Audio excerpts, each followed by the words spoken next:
नमस्कार। औद्योगिक प्रशिक्षण संस्थानों के व्यवसाय आशुलिपि अंग्रेजी के विषय सैद्धांतिक की पाठ्यचर्चा में अंकित आशुलिपि के व्यंजन पर आपको आज मैं प्रशिक्षण प्रदान करूंगा।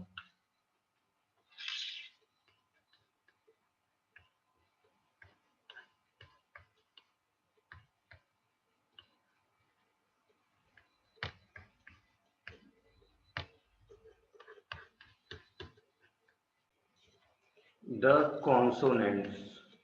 सबसे पहले हम स्टार्ट करते हैं प्रेजेंटेशन को कॉन्सोनेंट से। मीन्स आशुलिपि अंग्रेजी के अंदर जो कॉन्सोनेंट यानी व्यंजन हैं उन्हें किस किस प्रकार से डिफाइन किया गया है और वे कितने प्रकार के होते हैं और उन्हें किन आधारों पर बांटा गया है, इन सब की जानकारी, इन सब के बारे में हम इस इस वीडियो में हम देखेंगे। कॉन्सोनेंट्स। कॉन्सोनेंट की परिभाषा क्या है? The consonants are the result of audible friction और stopping of the breath in some part of the mouth और थ्रोट। कॉन्सोनेंट एक रिजल्ट है ऑडिबल फ्रिक्शन का, सुनाई देने वाले एक घर्षण का, और stopping of the breath in some part of the mouth, और हमारे मुंह के अंदर जब हवा का या सांस का रुकना और ठहरना, उसी को ऑडिबल फ्रिक्शन बोलते हैं। मुंह में और गले में हवा हवा का रुकना या ठहरना, उसे कॉन्सोनेंट बोला जाता है। मीन्स जैसे हम बोलते हैं पा, तो पा को बोलने में हमारे में कुछ एक फ्रिक्शन लगेगा। प मतलब बोलने के बाद एक ठहराव होगा, और ब, तो इस तरीके से इन कॉन्सोनेंट्स को प्रेजेंट किया जाता है।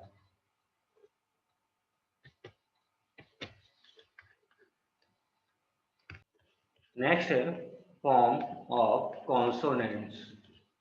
कॉन्सोनेंट्स कितने कितने प्रकार के होते हैं, उनके क्या रूप होते हैं? For the representation of all the consonant sounds except W, Y, and the aspirate H. The simplest geometrical forms are used, namely the straight line and the shallow curve, as shown in the following diagrams.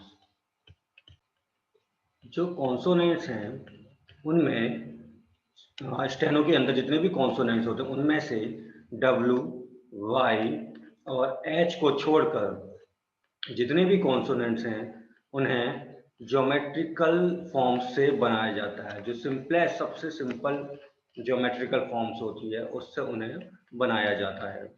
Namely the straight line and the shallow curves. Means जितने भी consonants हमारे steno के अंदर हैं उन्हें straight line से और curve line से, इन मेन सिंपलेस्ट ज्योमेट्रिकल फॉर्म से बनाया जाता है। कैसे बनाया जाता है इसे हम आगे स्लाइड में डिस्कस करेंगे।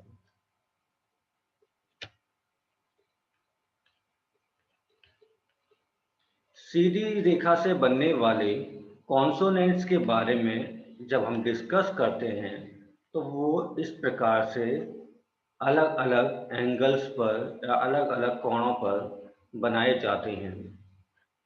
और कर्व रेखा वाले जो कॉन्सोनेंट्स हैं वो एक सर्किल के डिफरेंट सेक्टर्स को, डिफरेंट पेरीमीटर को काट कर बनाए जाते हैं। इन कर्व रेखाओं को, जो अलग अलग कर्व रेखाएं हैं, उन रेखाओं को ही कॉन्सोनेंट कहा जाता है स्टेनो के अंदर। तो देखते हैं किस किस प्रकार से कितने कितने कोणों पर इन्हें बनाया जाता है। सबसे पहले हम शुरुआत करते हैं पी और बी की। पी और बी को 0 डिग्री से 120 डिग्री, 0 डिग्री की रेखा से 120 डिग्री का एंगल बनाते हुए पी और बी को इस लाइन के, इस तरीके की लाइन से बनाया जाता है, ऊपर से नीचे आने वाली रेखा के द्वारा। पी हल्की लाइन से बनाया जाता है 120 डिग्री के एंगल पर, और बी को गहरी लाइन से 120 डिग्री के एंगल पर बनाया जाता है। इसी प्रकार से टी और डी, टी को 90 डिग्री के एंगल पर सीधी रेखा से, तो डी को भी 90 डिग्री के एंगल से सीधी रेखा से बनाया जाता है। अंतर दोनों में यह है कि टी को हल्की लाइन से बनाया जाता है, जबकि डी को गहरी लाइन से 90 डिग्री पर बनाया जाता है। अब आता है थर्ड नंबर, चे एंड जे कर्व। चे को 70 डिग्री के एंगल पर हल्की रेखा से बनाया जाता है। जे को गहरी रेखा से 70 डिग्री के एंगल पर बनाया जाता है तथा ये सभी, चाहे पी, बी, टी, डी और चे एंड जे, इन सभी को ऊपर से नीचे की ओर बनाया जाता है। अगला है आर। आर को 30 डिग्री के एंगल पर नीचे से ऊपर की ओर जाने वाली सीधी रेखा से बनाया जाता है।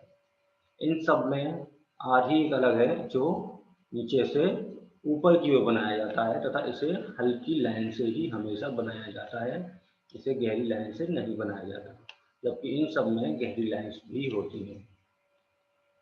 अब हम बात करते हैं के और गे की। के और गे, इन्हें 0 डिग्री की एक सीधी स्ट्रेट रेखा से बनाया जाता है। के और गे को के सीधी हल्की रेखा से तथा गे को गहरी रेखा से बनाया जाता है। के और गे 0 डिग्री एंगल पर हल्की और गहरी रेखा से। अब हम बात करते हैं आगे सर्किल की, सर्किल वाले जितने भी हमारे कॉन्सोनेंट्स हैं उनकी। तो अगर हम बात करें एल की, एल जो है वो इस रेखा से नीचे से ऊपर उठने वाली इस कर्व रेखा से इस तरीके के स्लोप से बनाया जाता है। आर को ऊपर से नीचे आने वाली इस स्लोप रेखा से यहाँ तक इतनी रेखा से बनाया जाता है। एफ और बी को इस स्लोप से दिखाया जाता है, नीचे जाने वाली। स और ज को इस नीचे जाने वाले स्लोप से दिखाया जाता है। तो ये ऊपर से नीचे हो जाने वाला, ये भी ऊपर से नीचे जाने वाले स्लोप से, ये ऊपर से नीचे आने वाला और ये नीचे से ऊपर जाने वाले स्लोप से कर्व रेखा से दिखाए जाते हैं। एफ और बी में एफ को इस कर्व रेखा से हल्की कर्व रेखा से बनाया जाता है, तब बी को इसी में गहरी रेखा से बनाया जाता है। स को हल्की रेखा से इस कर्व रेखा में और ज को गहरी रेखा को बनाया जाता है इस कर्व में। अब हम बात करते हैं आगे M, T H, L, S, Z, N की। एल तो हम बता ही चुके हैं कि इस कर्व रेखा से बनाया जाता है। टी एच जो होता है वो इस कर्व रेखा से बनाया जाता है हल्की रेखा से, तथा एम को इस स्लोप की रेखा के द्वारा बनाया जाता है। एस और जेड को इस स्लोप के द्वारा बनाया जाता है तथा एन को इस नीचे से सीधी रेखा हॉरिजॉन्टल रेखा से बनाया जाता है। ये एम और एन दोनों ऊपर और नीचे के हॉरिजॉन्टल रेखा से बनाए जाते हैं। इन सब के बारे में आगे हम डिस्कस करेंगे, इनके सिंबल्स क्या होते हैं, कैसे रिप्रेजेंट किया जाता है, उन सब के बारे में भी हम आगे डिस्कस करेंगे।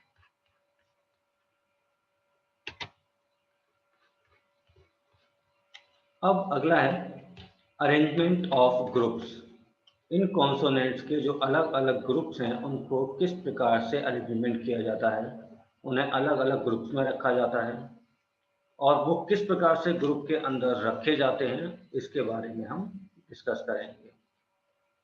The order of the oral movement from the lips inward in the utterance of their respective sound. इन कॉन्सोनेंट्स को अलग अलग ग्रुपों में बांटा जाता है और वह किस प्रकार से बांटा जाता है। The order of the oral movement from the lips inward in the utterance of their respective sound. जब भी हम कोई कॉन्सोनेंट्स को बोलते हैं तो उसको बोलते समय एयर हमारे मुंह से बाहर की ओर निकल रही है, अंदर की ओर निकल रही है, लिप्स बंद हो रहे हैं या खुल रहे हैं और उनका किस तरीके से मूवमेंट हो रहा है साउंड के आधार पर। उसी इन्हीं बेसिस पर साउंड्स को लिप्स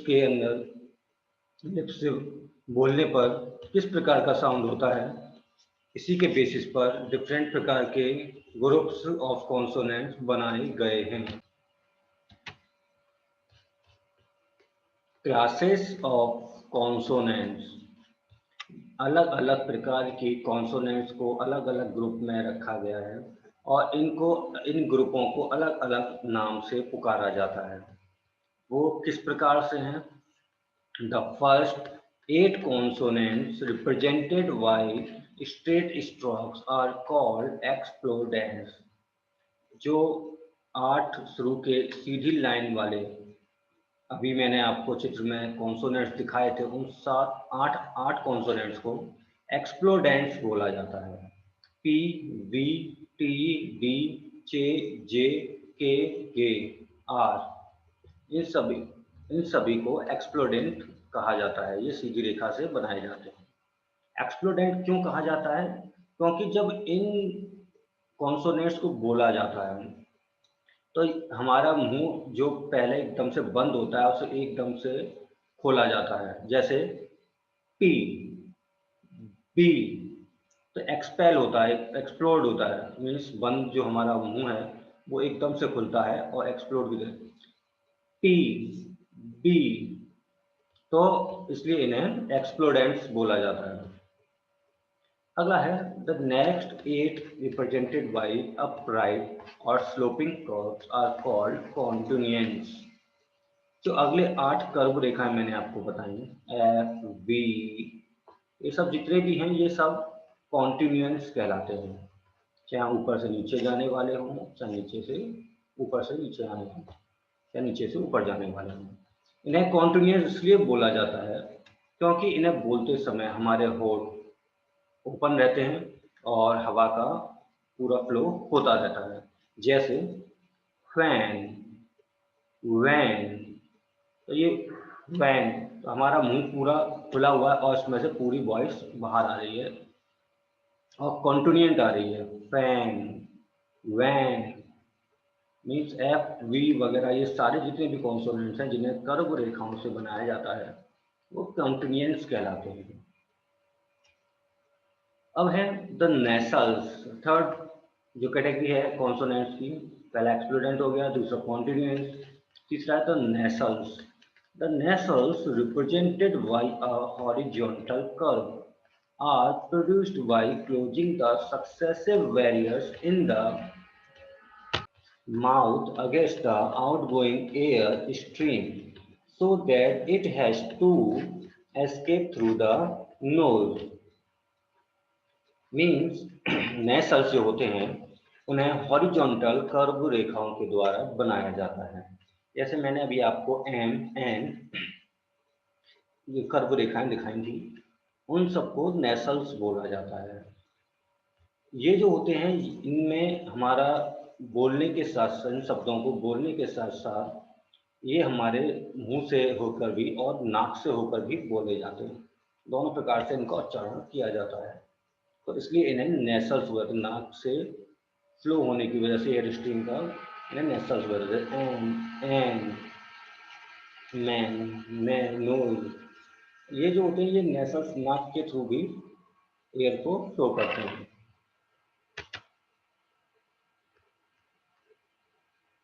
अगली हमारी कैटेगरी है the liquids. Liquids flow into the union with other consonants and thus make double consonant, as in the words cliff, dry, where the L or R went with the preceding consonants। Liquids वो consonants होते हैं जो दूसरे कॉन्सोनेंट्सों के साथ जुड़ जाते हैं और डबल कॉन्सोनेंट बनाते हैं। अगर हम एग्जाम्पल दें तो क्लिप, क्लिप में क और ल, क ला के साथ जुड़ गया, आधा का और ला, क्लिप। तो ये क और ला, तो ला जो है वो अदर कॉन्सोनेंट्स के साथ जुड़ जाता है, तो ल को हम लिक्विड्स बोलते हैं। ड्राई, ड्र, ड और र जुड़ गया, ड्र, ड्राई। तो ड और र, तो र अदर कॉन्सोनेंट्स के साथ जुड़ जाता है, इसी प्रकार से एल दूसरे कॉन्सोनेंट्सों के साथ जुड़ जाता है। तो एल और आर को लिक्विड्स बोला जाता है।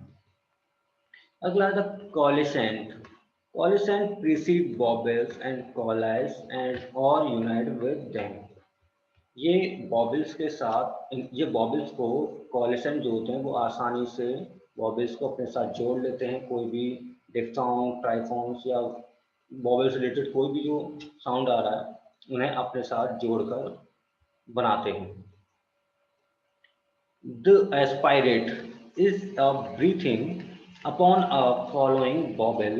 Example: A in the word add, the word is changed into had. Aspirate जो होता है वो एच को रिप्रेजेंट करता है। इसके लिए जैसे हमने बोला एट में एक बॉबल की साउंड आ रही है सबसे पहले, और हमने जहाँ से हैड किया तो ये हा की साउंड आ गई। तो एस्पायरेट एच को रिप्रेजेंट करता है। Pairs of consonants. The first 16 consonants form pairs. जो शुरू के 16 कॉन्सोनेंट्स हैं वो एक दूसरे के साथ पेयर बनाते हैं। पेयर किस प्रकार से? The consonants of each pair are represented by the same stroke but for the second consonants this is written thick instead of thin. जब भी कभी दो कॉन्सोनेंट एक पेयर बनाते हैं तो उन पेयर्स में एक को थिन लाइन से बनाया जाता है और दूसरे को थिक लाइन से बनाया जाता है। इन दोनों पेयर वाले कॉन्सोनेंट्स में यही डिफरेंस होता है, और लेकिन स्ट्रोक दोनों का सेम रहेगा। जैसे एग्जांपल अगर हम लें पी, तो पी को 120 डिग्री की रेखा से हल्की रेखा से बनाया जाता है, जबकि वी को 120 डिग्री के एंगल पर ही पर लेकिन गहरी रेखा से बनाया जाता है।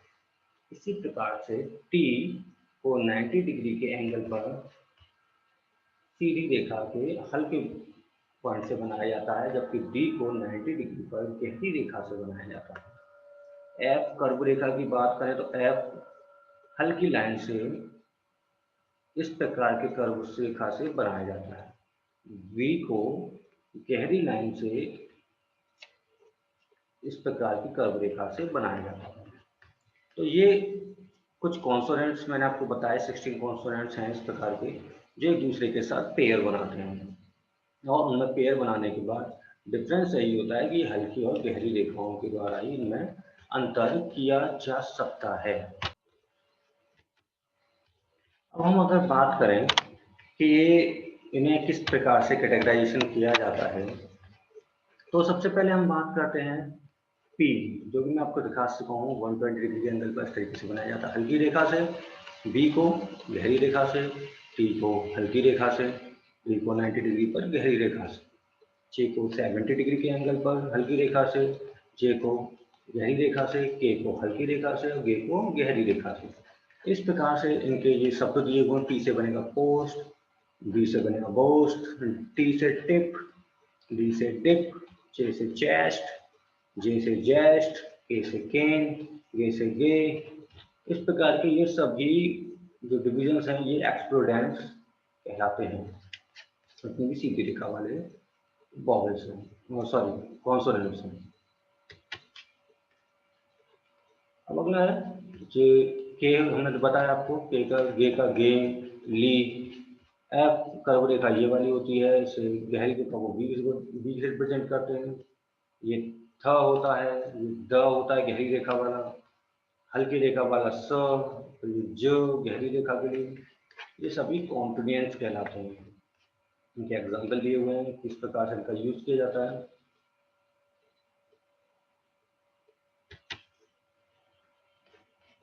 स, ज, र, मा को इस प्रकार से बर्मल रेखा से, ना को इस प्रकार कर्व रेखा से, आईएनजी को गहरी रेखा से, ना को ही गहरी रेखा से बनाया जब जाता है तो वो आईएनजी नथ को रिप्रेजेंट करता है। अगर अपवर्ड की ओर जा रहा है ये वाला कर्व तो ये एल को रिप्रेजेंट करता है, डाउनवर्ड की ओर आ रहा है तो ये आर को रिप्रेजेंट करता है, और आर सीधी रेखा से भी बनाया जाता है जो ऊपर की ओर जाती है, और ये कर्व रेखा से भी बनाया जाता है। इन्हें लिक्विड्स बोला जाता है एल और आर को, और इन्हें नेसल्स बोला जाता है। इनके एग्जाम्पल दिए हुए हैं। आगे वे, ये और हे, ये आपके कोएफिशिएंट्स होते हैं, वे और ये, और हे एस्पायरेट होता है। तो ये इस प्रकार से हॉकी वाली शेप में, अगर इस डायरेक्शन में बनाएंगे तो ये वे को रिप्रेजेंट करता है, इस डायरेक्शन में बनाएंगे तो ये को रिप्रेजेंट करता है। एच इस प्रकार से नीचे की ओर आते हुए और इस प्रकार से ऊपर की ओर जाते हुए, तो ये डाउनवर्ड और अपर दोनों तरीके से बनाया जाता है। अब हम बात करते हैं आगे साइज ऑफ स्ट्रोक्स की। तो जो स्ट्रोक्स हैं उनका साइज कितना होना चाहिए जो हम कॉन्सोनेंट्स बनाने के लिए स्टेनो में यूज करते हैं। द साइज और length of stroke should be approximately 5 millimetre as shown. जैसा कि हमने अभी आपको टेबल में दिखाया, ये 5 मिलीमीटर में से होने चाहिए। Remember that while practicing the consonants, you should be very careful about the accuracy and uniformity of the size of the stroke. जब भी आप कॉन्सोनेंट को बनाने की प्रैक्टिस करें स्टेनो के अंदर, तो आपको यह सावधानी पूर्वक ध्यान रखना है कि जो स्ट्रोक का जो साइज है उसे एक्यूरेटली और यूनिफॉर्मली मीन्स एक बड़े ही स्पेसिफिक तरीके से बनाकर चलें। If the size of the stroke varies, it may put you in a great difficulty later on, where the size of the stroke is reduced to its half and double length. क्योंकि अगर आपके steno के stroke का जो size है, means consonant के stroke का जो साइज है, अगर वो वेरी करता है, अगर वो थोड़ा छोटा बन जाता है या थोड़ा बड़ा बन जाता है, तो अगर छोटा बनता है तो वो एक अलग शब्द बना देगा, और अगर थोड़ा बड़ा बन जाता है, डबल लेंथ का बन जाता है, तो वो और बिल्कुल अलग शब्द बना देगा। तो इसलिए साइज जो होते हैं स्ट्रोक के वो एकदम स्पेसिफिक होने चाहिए। अगर वो वेरी करेंगे तो आपका शब्द बिल्कुल चेंज हो जाएगा। Thickness and thinness of the strokes. जो स्ट्रोक्स स्टेनो में यूज किए जाते हैं उसकी थिकनेस और थिननेस किस किस प्रकार से रखनी होती है। For shorthand writing you should use a shorthand pen. Shorthand को लिखते समय आपको shorthand pen with flexible nib के साथ इस्तेमाल करना चाहिए। अगर शॉर्ट हैंड पेन नहीं है, if it is not possible you may use a pencil, तब आप एक पेंसिल का इस्तेमाल कर सकते हैं, specially made for shorthand writing. Short hand writing के लिए स्पेशल पेंसिल्स होती हैं जिनकी निब वगैरह को बहुत ही अच्छे तरीके से सेट करके रखा जाता है। The pencil should be sharply pointed and lightly held in the fingers of the writer.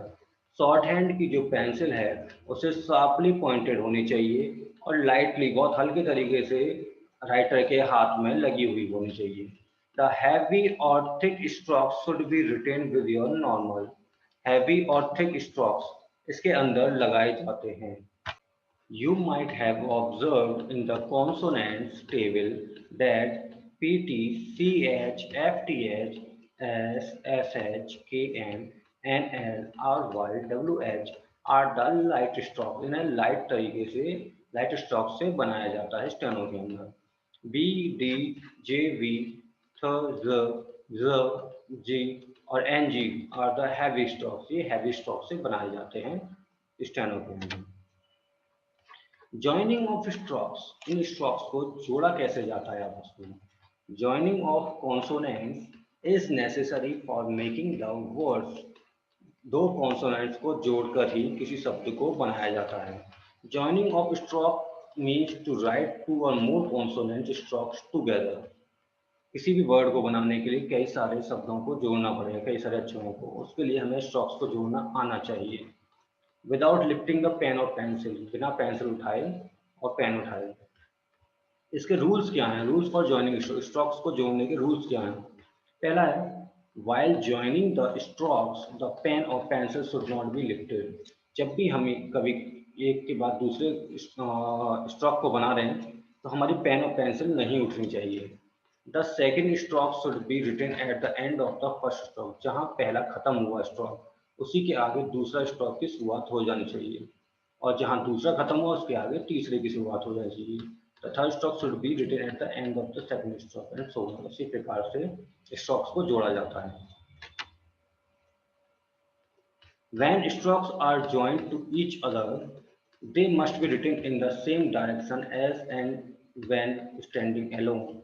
Downstrokes being always written in downward direction, that is from top to bottom. Horizontal strokes being always written from left to right, and up strokes being always written from bottom to top. जो strokes होते हैं consonants को बनाने के, कुछ नीचे से ऊपर की ओर बनते हैं, कुछ ऊपर से नीचे की ओर बनते हैं, कुछ सीधी रेखा में बनते हैं। तो ऊपर से नीचे बनने वालों को उन्हें बोला जाता है डाउनवर्ड स्ट्रोक्स, और जो नीचे से ऊपर बनते हैं उन्हें अप स्ट्रोक, और जो सीधी रेखा में बनते हैं उन्हें हॉरिजॉन्टल स्ट्रोक्स बोला जाता है। The size of the stroke will remain the same, that is 1/6 और 5 मिलीमीटर ऑफ एन इंच, यानी 1 इंच के 1/6 पर आपको स्ट्रोक को बनाना होता है। ये इसकी स्पेसिफिक लेंथ होती है, यानी 5 millimetre approximately. The thickness of the strokes will remain unchange. जो हमारे जिसके लिए थिन यूज की जा रही है उसके लिए थिन, और जिसके लिए थिक यूज की जा रही है थिक, ये अनचेंज है, ये बदला नहीं जा सकता। The angles and the shallow curves will remain the same. जो एंगल्स हैं वो भी सेम रहेंगे, और द शैलो कर्व जो है वो भी सेम रहेंगे। रेफरेंसेस, विकिपीडिया के शॉर्ट हैंड से मैंने इसके बारे में जानकारी प्रदान की है। घोरलेज पब्लिकेशन की बुक है जो स्टेनोग्राफी और सेक्रेटरी असिस्टेंट के बारे में, उससे भी मैंने इसके बारे में पढ़ा। ये मेरे रेफरेंसेस पॉइंट्स हैं।